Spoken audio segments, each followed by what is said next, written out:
Feature for the season is the use of plastic bags, bottles and containers for patrons.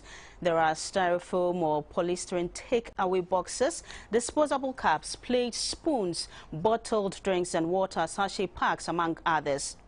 Now, Ghana generates approximately 1.1 million tons of plastic waste every year, and only about 5% of that is collected for recycling. Now, the fear is that if we do not manage it properly this festive season, the situation will get worse when the season is over. Join my panelists and I on today's edition of Watch Hour. We'll discuss Ghana's plastic waste challenge and how best to manage it, especially this Yuletide. We will also touch briefly on safety against COVID-19 during the holidays. I am Doreen Nampofo and I'm sitting in for your regular host, Winifred Efum. Now you can join the discussion on our social media platforms on Facebook at GBC Ghana, YouTube at the GBC Ghana, and Twitter at the GBC Ghana, and also on WhatsApp as well.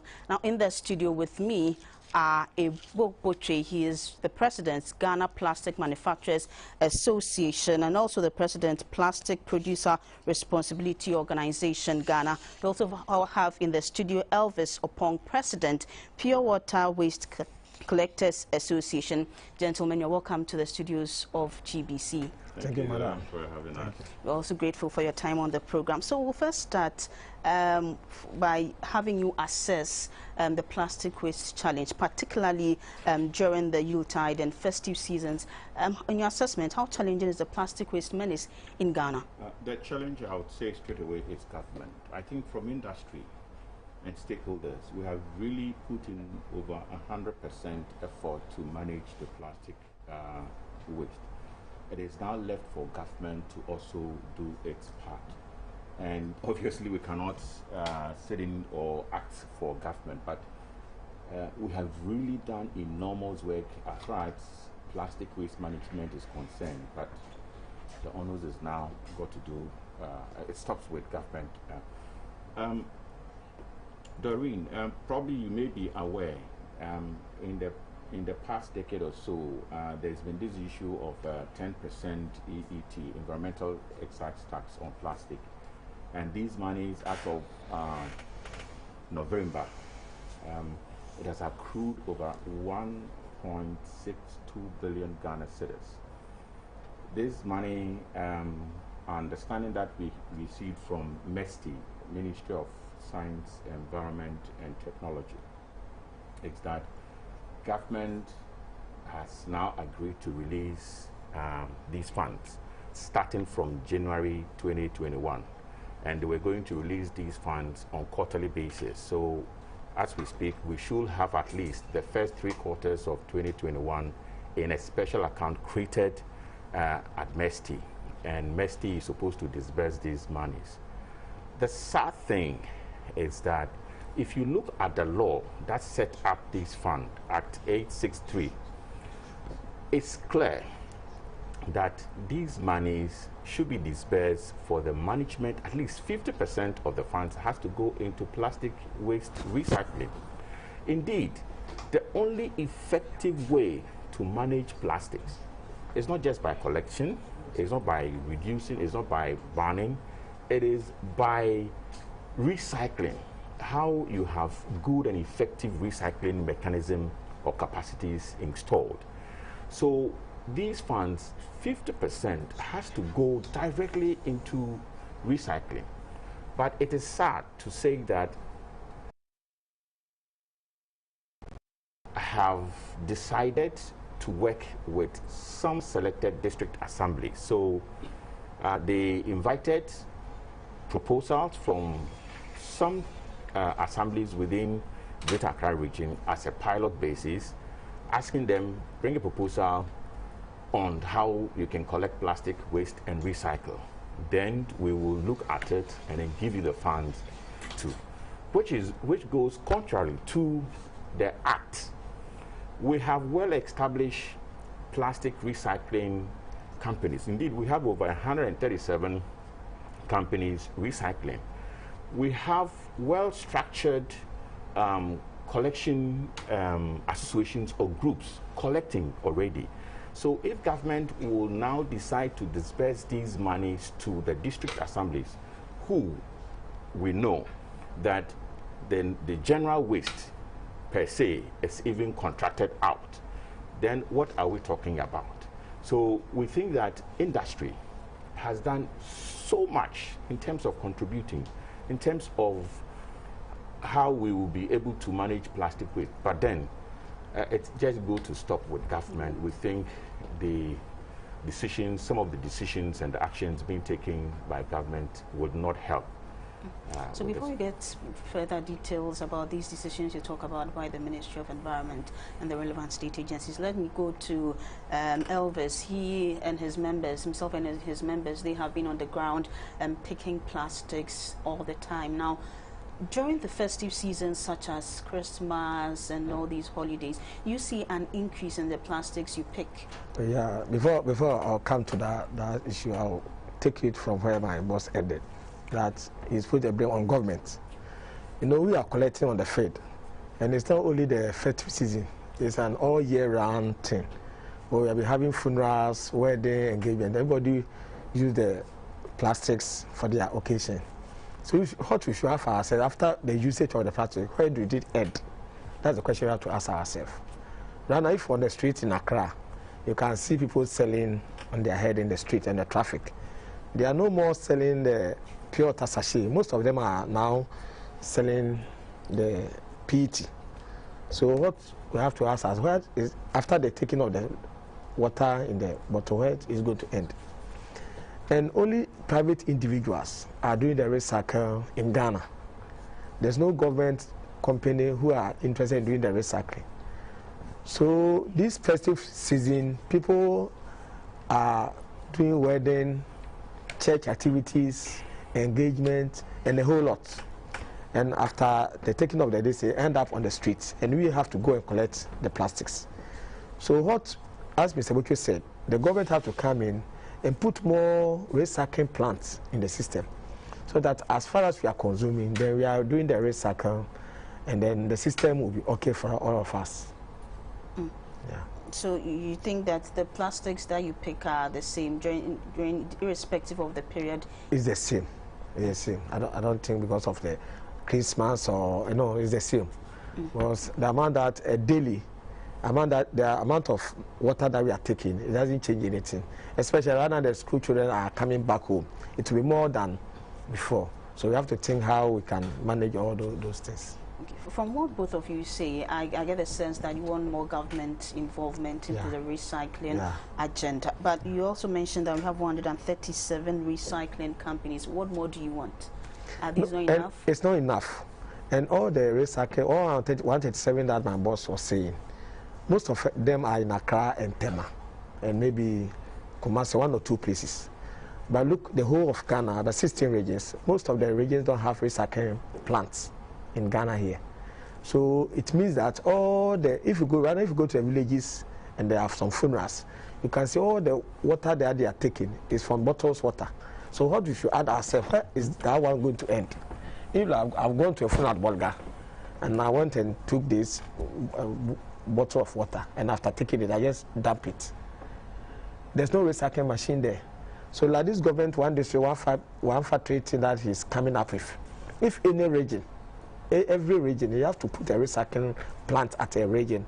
That means all the plastic monies that we are talking in Ghana here, I think we can get hold of it than what we are doing now.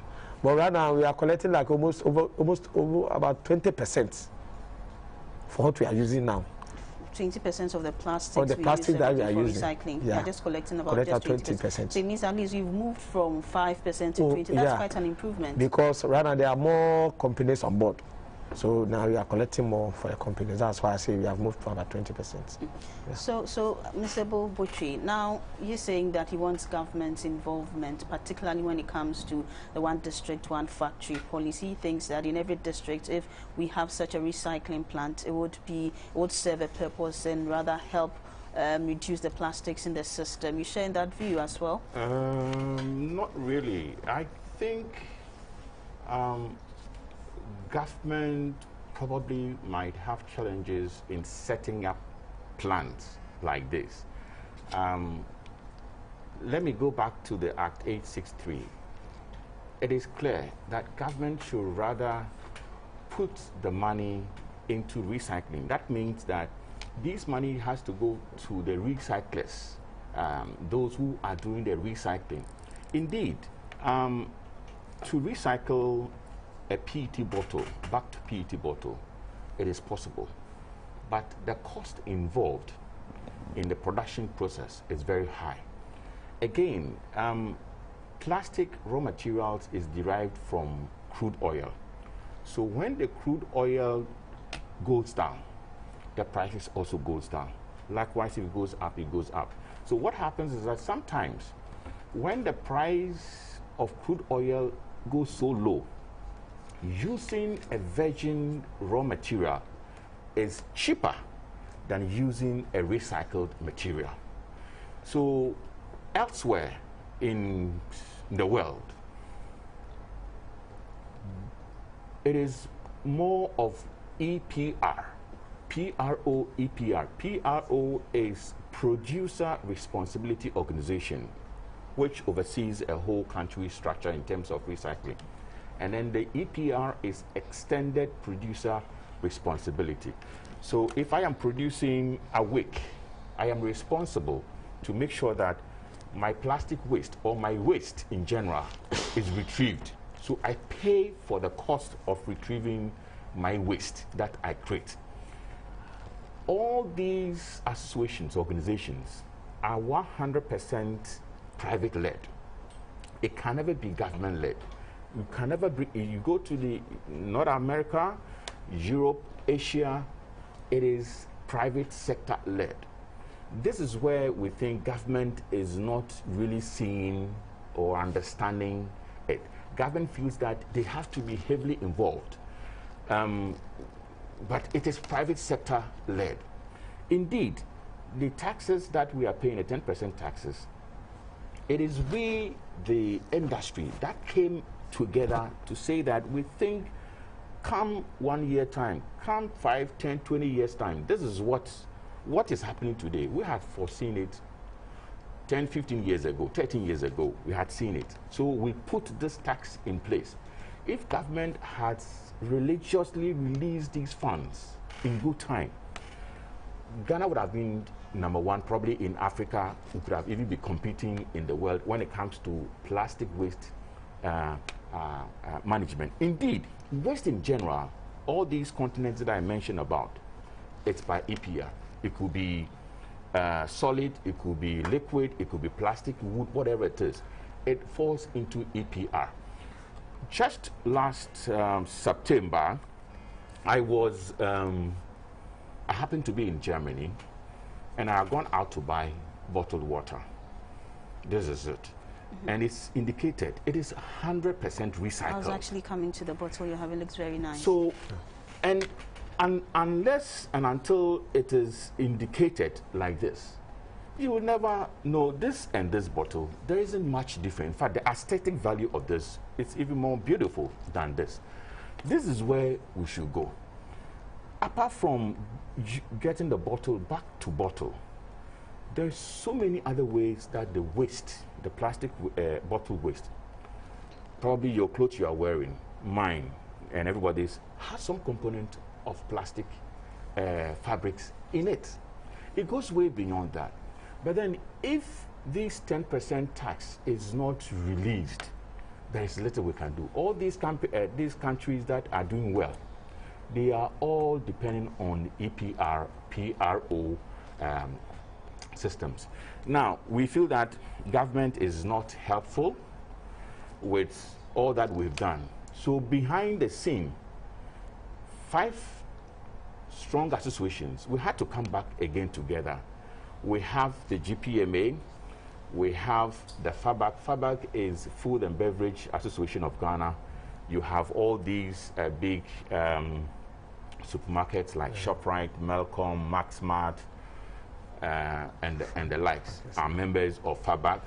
And then we have ESPA, Environmental Service Providers Association, also part of it. And then we have GRIPE. GRIPE is Ghana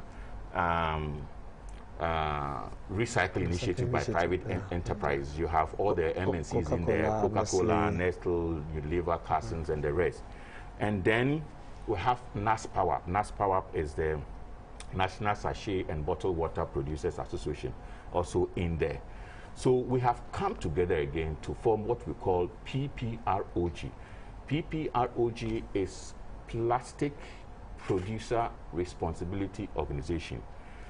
Hopefully, early next year, we will be setting up what we call VEPR, Voluntary Extended Producer Responsibility. So we are going to again have a register of all the companies in Ghana that produce and pack in plastics. We will be taxing ourselves again. These monies we are not going to give to government. We are going to manage it ourselves and make sure we'll give these monies to those who are recycling so that we can get all these plastics off our streets. Having said that, just to add something to what Elvis said earlier on, it is not about only Christmas that we are going to generate waste. Indeed, I think even Christmas we don't. Yeah.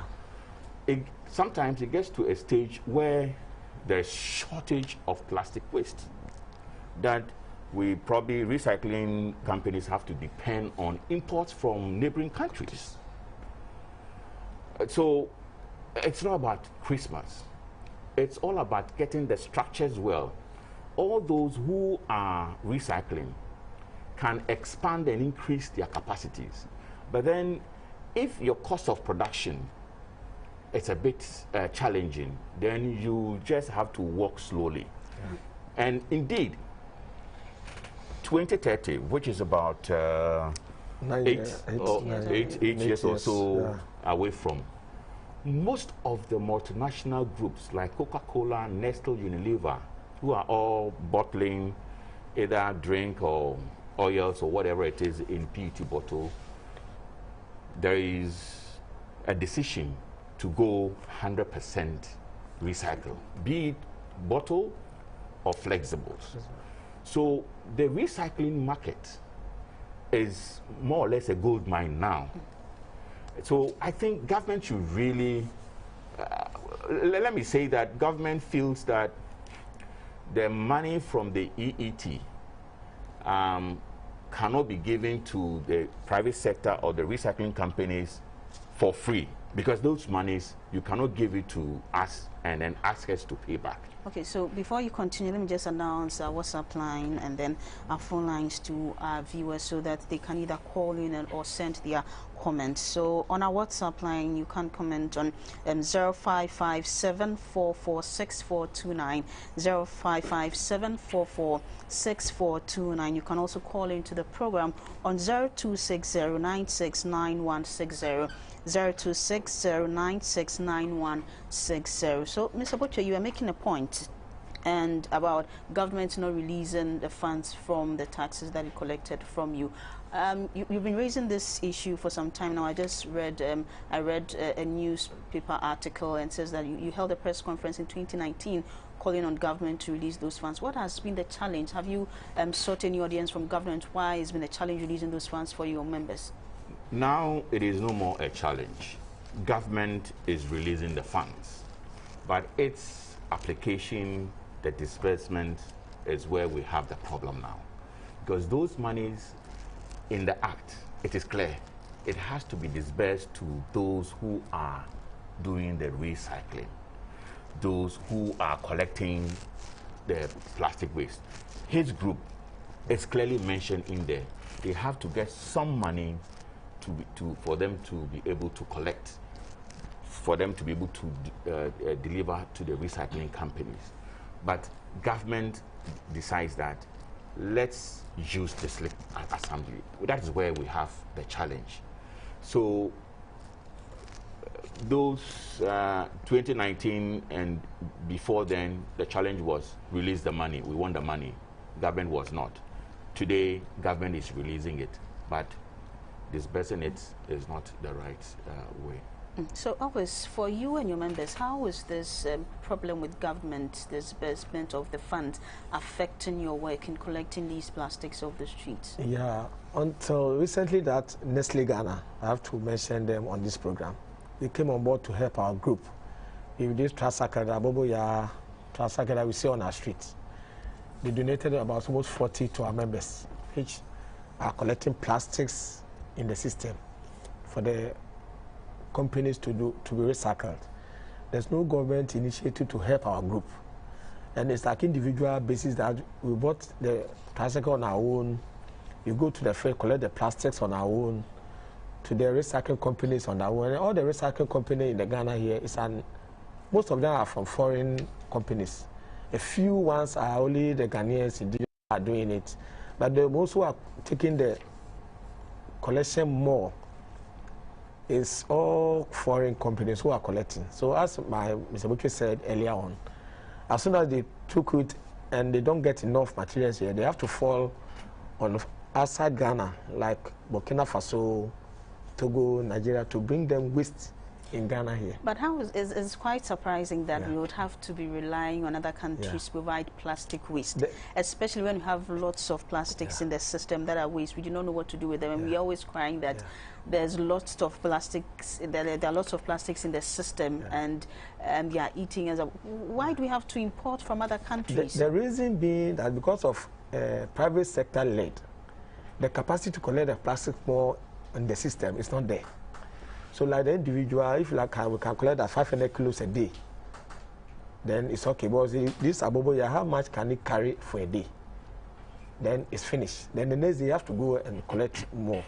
So if we need a support, like as Mr. Boke said, government came in for a support, like some trucks or any means of transport and some financial assistance. We can collect more plastic in the system. We don't need any outside help. Do you get me right? Yeah. Let me just add to what Elvis is trying to explain. For effective recycling, to achieve effective recycling, it will depend on the contamination level of the plastic waste. Contamination level.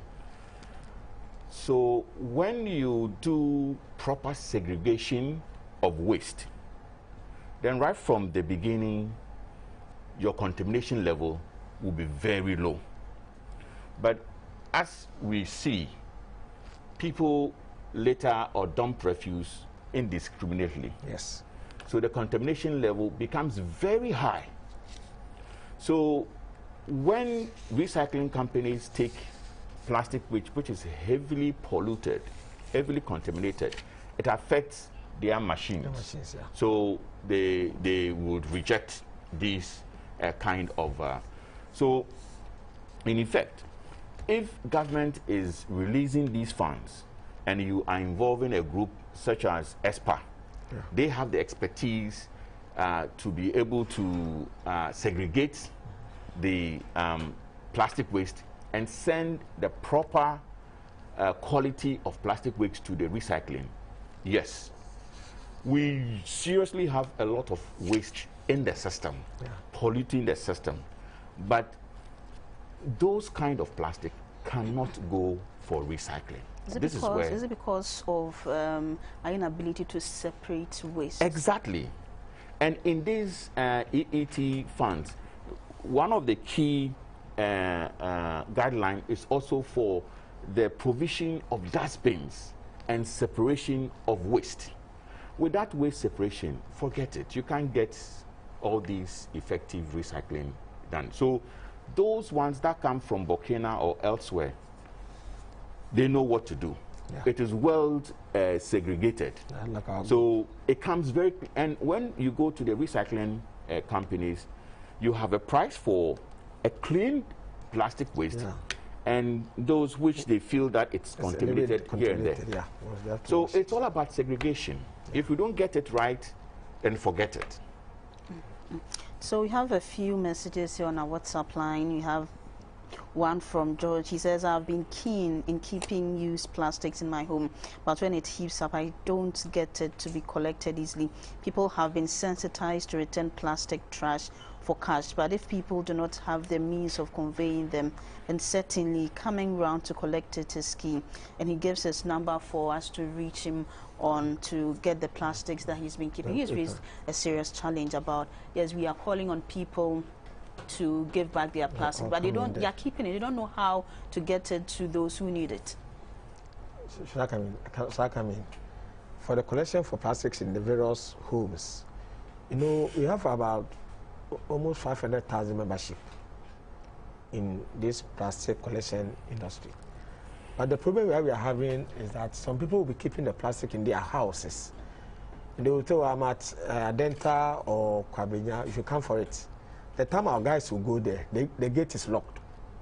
Maybe they've gone to work or they are not in the house. So we usually don't have access to them. So normally, those who we deal, most of them are the downtrodden, let me put it that way, those who pick on the lolly stations and the streets and stuff like that. All the time we get them. But the people in the first class residential area, it's very difficult to get the plastic waste from them. Most of the time we go to the house, we can't meet them. Then you have to go back to wherever you come from. That one too is a big challenge to our people. So there's another one here, there's no name, but it's asking if there's any alternative. It has a name now. He's Yao Jaso from Ashanti. So he's asking if there's an alternative to plastics in Ghana, and he also says that he thinks that the problem as a country is the use of polythene, which is biodegradable. Controlling it is our problem. How do we get around it? I think the issue of plastic bag, the carry bag, I think there is a way to deal with it. Two ways. One is a bit complex. Until the onset of the pandemic, we're having close to 65% of plastic bags that was on market imported from China. Yes. So it is only after the pandemic, so imports have slowed. So then means you have to ban import of plastic bags. Now we are also part of the World Trade Organization. So there are conventions that we cannot go against it. So it becomes a bit difficult for government. Indeed, at one point in time, we had gotten government to agree to put a special levy on imports of plastic bags. One, it was hurting the local industry, and then it was rather creating more pollution in here. So that went into hanging. Then the second thing is that because we have competition from China, we must be competitive. So then you go on the micron. The micron is the thickness of a plastic bag. You know, some of them are very, very light. Light, yeah. Some is also thick. So then most companies, for you to be in the market, then you have to go down on your microns. So we had proposed to MESTI, Ministry of Environment, Science and Technology, that let's get a ban on micron, not to ban plastic bag, but to ban the micron, so that the thick ones, I'm sure you go out now, you buy just this bottle of water, they will put it in a plastic bag for you, because it's very thin, very light micron. But then if it is thick, you can reuse and reuse. It will be much more expensive. So you go to buy something, 2 cedis or 1 cedi, they will not put it in a bag for you. You have to carry your bag. In that way, we'll be able to manage and control. But are Ghanaians willing to go through that? When you're in a shop and someone comes to buy something for just 50 pesos, they still want you to put it in a plastic bag. Exactly. This is where it is. Elsewhere in Europe, North America, and elsewhere, you pay for the plastic bag. In Morocco, if you go in for a water like this and you have to send it back, you have to pay something for it. You have to pay, instead of a situation here where you are paid for returning. Yeah. So it encourages people to get money for it. So Doreen, I think from industry, our contribution has been very enormous. Yes. The thing stops with government. It really stops with government. We hope that now that at least government is setting up some committee to look into how to disburse these funds, at least we've passed the first hurdle of government not releasing them. And indeed, since 2008 or 2009, we started paying these monies. For me, and the industry, we think that we can only have expectation from the 2021. For all these past years, we are not really going to look at it. But again, we are really going to work very hard next year to set up a EPR system in Ghana. When we have an effective EPR system in Ghana, it is really even out of government's domain. It is the private sector-led, and if you really work out, Awake do not need to increase his price of the water. He will be able to absorb the little money that he has to pay, so that we will give to the recycling community to do the recycling. But then we will have to make sure that the 10% EET is stopped. We cannot have EPR system there where companies are paying for how to recycle their products, and then we still pay this.